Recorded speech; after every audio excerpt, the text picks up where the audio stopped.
तैपनि आफ्नो सानो सहयोगले तपाईँहरूलाई पनि सपोर्ट मिलोस् भन्ने उद्देश्यका साथ हामीको चाहिँ सानो सहयोगलाई पक्कै पनि हजुरहरूले स्वीकार्नुहुनेछ।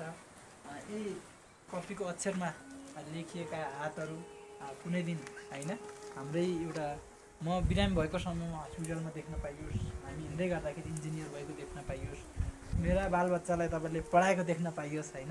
जे होस् तपाईँहरू एउटा सही दिशामा सही मार्गमा लागेर चाहिँ भविष्यको पूर्णोद्धार यो पीडा हुन्छ नि एउटा सहज घरमा ठुलो खानदानमा जन्मेको बच्चालाई खासमा वास्तवमा पीडा थाहा हुँदैन के, दर्द थाहा हुँदैन।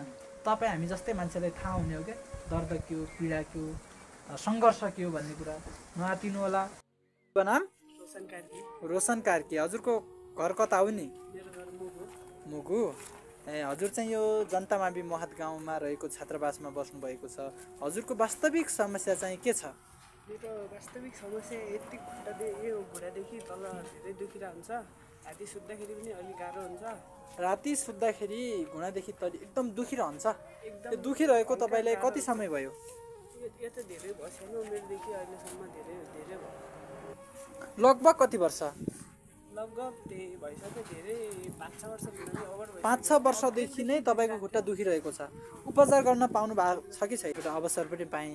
यो शैक्षिक सामग्रीलाई चाहिँ तपाईँहरूले के सधैँभरि ध्यान दिनुहुन्छ? सधैँभरिको त पक्कै पनि पुग्दैन, यसको सदुपयोग गर्नुहुन्छ कि नै? सदुपयोग हामी यसको मजाले गर्छौँ, अझै पनि हामीले यतिले पनि केही पुग्दैन। हामीले अरू यतिभन्दा अझै खाँचो छ हामीले योभन्दा हल्का बढी सहयोग गरिदियो भने हुन्छ। ल, समय र सङ्वादका लागि धन्यवाद।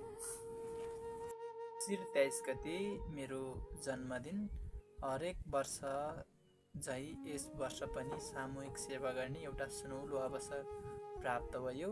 यस वर्ष मैले चाहिँ जनता मावि महत गाउँमा रहेका करिब 25 जना अशक्त बालबालिकाहरूलाई शैक्षिक सामग्रीहरू दिएँ र तपाईँहरूसँग के अनुरोध गर्न चाहन्छु भने तपाईँ हामीले आफ्नो जन्मदिन यो खाएर पिएर मोज मस्तीमा बिताउनुभन्दा यसरी अशक्त बालबालिका, ज्येष्ठ नागरिक, पिछडिएका वर्गलाई यदि हामीले सही लगानी दिने हो भने उनीहरू रोडमा घुम्नु पर्दैन होला। उनीहरूको पनि एउटा पेटमा हामीले अन्न दिनुपर्ने, घाँस बाँस कपासको व्यवस्था गर्नुपर्ने हाम्रो पनि दायित्व हो भन्दै बिदा हुन्छु। धन्यवाद।